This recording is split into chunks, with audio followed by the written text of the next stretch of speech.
नमस्कार दोस्तों।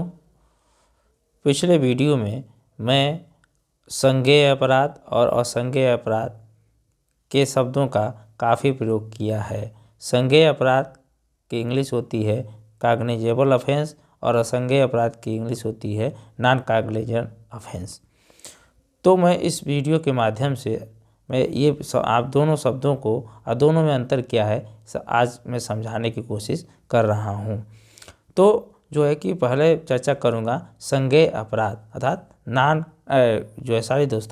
Cognizable offence अर्थात संज्ञेय अपराध के बारे में।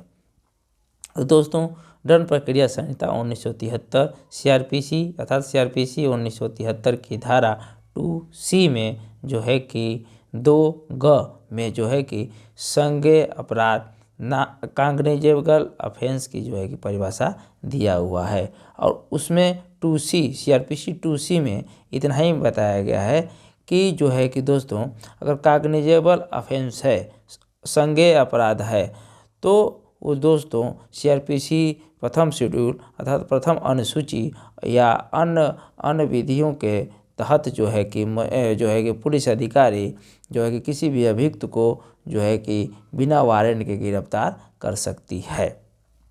अब प्रथम अनुसूची में जो है दोस्तों कि पूरी विस्तृत एक जो है कि लिस्ट दिया हुआ है, जिसमें बताया गया है कि कौन सा अपराध संज्ञेय है, कौन सा अपराध असंज्ञेय है।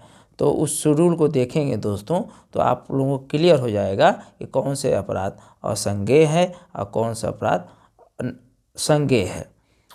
तो दोस्तों, ये तो हो गई संज्ञेय अपराध के बारे में।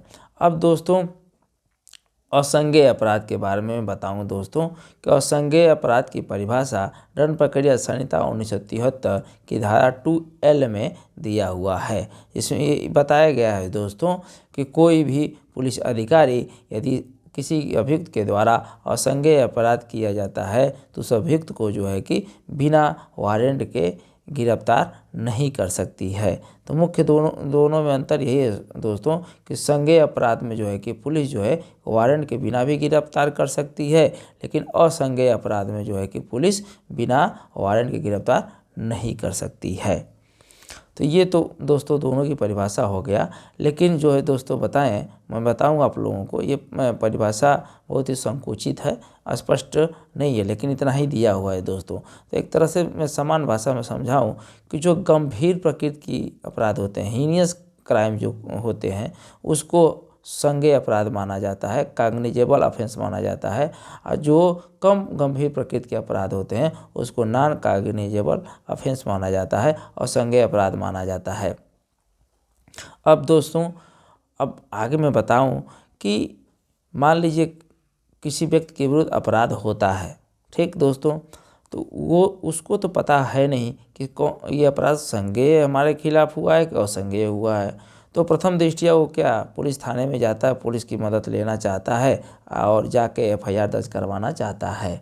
तो पुलिस को यदि लगता है कि यह मामला संज्ञेय अपराध है, कॉग्निजेबल ऑफेंस है, तो वो सीआरपीसी सेक्शन 154 में FIR दर्ज करता है, जिसके बारे में मैं सीआरपीसी 154 के बारे में FIR के बारे में जो है पूरे वीडियो में काफ़ी विस्तृत रूप से आप लोगों को समझा चुका हूँ, जिसको आप देख सकते हैं और समझ सकते हैं दोस्तों। तो अब दूसरा पॉइंट है सर दोस्तों कि अगर पुलिस को लगता है कि मामला जो है असंज्ञेय है, तो वो दोस्तों NCR दर्ज करता है, नॉन कॉग्निजेबल रिपोर्ट। और रिपोर्ट जो है कि दर्ज करने के बाद जो है कि उस व्यक्ति को जो है कि संबंधित मजिस्ट्रेट के पास भेज देता है। तो दोस्तों मैं बताऊं इसके संबंध में, नॉन कॉग्निजेबल ऑफेंस के संबंध में जो है कि रिपोर्ट दर्ज करने के बारे में और अन्वेषण विवेचना करने के बारे में जो है कि पूरी प्रक्रिया सीआरपीसी 155 सेक्शन 155 में दिया हुआ है। तो सीआरपीसी 155 में जो है कि 4 क्लाज हैं दोस्तों। प्रथम क्लाज में बताया गया है कि जब किसी पुलिस अधिकारी को जो है कि किसी असंज्ञेय अपराध के बारे में इत्तला या सूचना दिया जाता है, तो जो है कि उसको एक रिपोर्ट दर्ज करता है। और रिपोर्ट कहाँ दर्ज करेगा दोस्तों, मैं बताया हूँ कि हर थाने में एक जो है कि राज्य द्वारा विहित एक विस्तृत एक जो डायरी होती है, जिसको हम स्टेशन डायरी या जनरल डायरी के नाम से जाने जाते हैं, उसमें दर्ज करेगा और उस व्यक्ति को जो है संबंधित मजिस्ट्रेट के पास भेज देता है। तो अब दूसरा क्लास इसमें ये बताता है कि कोई भी पुलिस अधिकारी अगर असंज्ञेय अपराध की सूचना मिलती है तो बिना मजिस्ट्रेट के आदेश के उसमें विवेचना या अन्वेषण नहीं करेगा। ठीक है दोस्तों। और तीसरा क्लास बताता है कि जो है कि पुलिस अधिकारी को असंज्ञेय अपराध के मामले में भी जो है कि विवेचना करने की या अन्वेषण करने की वैसे ही शक्ति प्रयोग कर सकता है जैसे संज्ञेय अपराध में वो करता है, लेकिन इस असंज्ञेय मामले में जो है कि वो बिना वारंट के गिरफ्तार नहीं कर सकता है। यही शक्ति इसमें सीमित कर दिया गया है दोस्तों। और चौथा क्लास बताता है कि मान लीजिए कि असंज्ञेय अपराध हुआ है और उसमें से वो असंज्ञेय अपराध जो हुआ है उसमें कई अपराध हुए हैं और उसमें से एक कोई अपराध है संज्ञेय अपराध कॉग्निजेबल ऑफेंस में आता है, तो पूरी प्रक्रिया का पालन जो है कि संज्ञेय अपराध की तरह किया जाएगा दोस्तों। तो ये 4 क्लास हैं CRPC 155 सेक्शन जो है CRPC 155 सेक्शन 155 में। इसमें असंज्ञेय नॉन कॉग्निजेबल ऑफेंस होता है तो उसके बारे में प्रक्रिया दिया हुआ है दोस्तों। यदि और दोस्तों FIR जब दर्ज होता है 154 में तो उसके संबंध में जो है CRPC सेक्शन 156 में बताया गया है अन्वेषण कब होगा, क्या क्या प्रक्रिया है, इसके बारे में 156 में बताया गया है। तो 156 का पहला क्लास बताता है कि जब किसी व्यक्ति को पुलिस अधिकारी को असंज्ञेय अपराध की सूचना मिलती है तो FIR दर्ज करके जो है कि बिना मजिस्ट्रेट के आदेश की विवेचना कर सकता है। और दूसरा क्लास बताता है दोस्तों कि जो है कि किसी भी पुलिस अधिकारी द्वारा जो विवेचना किया जाता है उसको इस आधार पर प्रसंगत नहीं किया जाएगा कि उसको विवेचना करने के लिए सशक्त नहीं किया गया था या सशक्त नहीं था। तीसरा क्लास 156(3) का है दोस्तों, बहुत इंपॉर्टेंट है। इसमें अगर FIR दर्ज नहीं होता है, पर मैं बता चुका हूँ 156(3) के बारे में दोस्तों, तो इस सेक्शन के तहत जो है कि मजिस्ट्रेट पुलिस संबंधित पुलिस थाने को जो है कि आदेशित करता है FIR दर्ज विवेचना करने के लिए, विवेचना या अन्वेषण करने के लिए।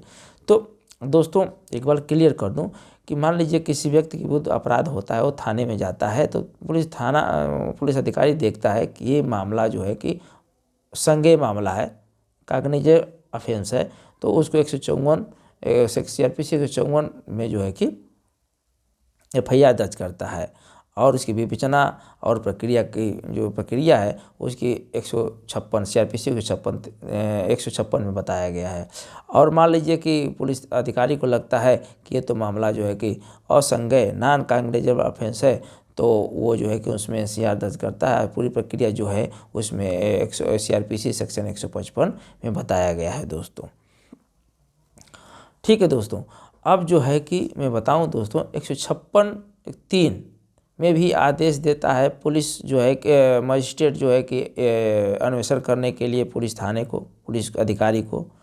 और मैं पहले चर्चा किया था कि जो है कि जब कंप्लेंट कोई व्यथित व्यक्ति अगर कर देता है, परिवाद कर देता है, तो जो है कि 200 CRPC 200 में परिवादी का बयान होता है और उसके द्वारा जो साक्षी उपलब्ध कराए जाते हैं उसका बयान जो है 202 में होता है। तो इसमें जो है कि इस बयानों के आधार पे भी जो है कि अगर मजिस्ट्रेट को लगता है कि अपराध बनता है तो CRPC 200 सेक्शन 204 में जो है कि आदेश का जारी कर सकता है अभियुक्त के विरुद्ध।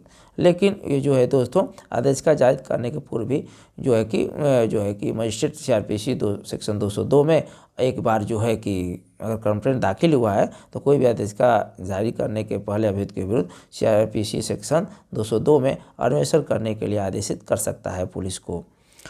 तो इस CRPC सेक्शन 202 में पुलिस मजिस्ट्रेट जो आदेश करता है अन्वेषण करने के लिए 156(3) में भी CRPC सेक्शन 156(3) में भी आदेशित करता है मजिस्ट्रेट जो है अन्वेषण करने के लिए पुलिस अधिकारी को।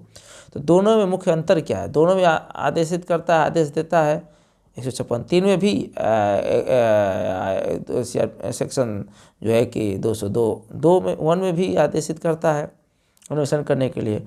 दोनों में अंतर क्या है दोस्तों? तो मैं बताऊं दोस्तों, इसमें मुख्य अंतर यही है कि सीआरपीसी सेक्शन 156(3) में जो मजिस्ट्रेट पुलिस अधिकारी को, पुलिस थाने को आदेशित करता है अन्वेषण करने के लिए, विवेचना करने के लिए, वह संबंधित मामले में संबंधित अपराध का संज्ञान लेने के पूर्व ही आदेश करता है अन्वेषण करने के लिए। लेकिन सीआरपीसी सेक्शन 202(1) में जो आदेश देता है पुलिस थाने को, पुलिस अधिकारी को अन्वेषण करने के लिए, वह आप संबंधित मामले में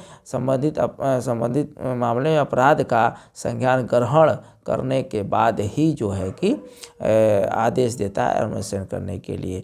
तो मुख्य अंतर यही है दोस्तों, सीआरपीसी 156(3) में जो अन्वेषण के लिए जो है कि आदेश देता है मजिस्ट्रेट, वह अपराध का संज्ञान ग्रहण करने के पहले देता है। लेकिन जो है सीआरपीसी सेक्शन 202(1) में जो अन्वेषण करने के आदेश देता है पुलिस अधिकारी को, वो अपराध का संज्ञान ग्रहण करने के बाद देता है दोस्तों।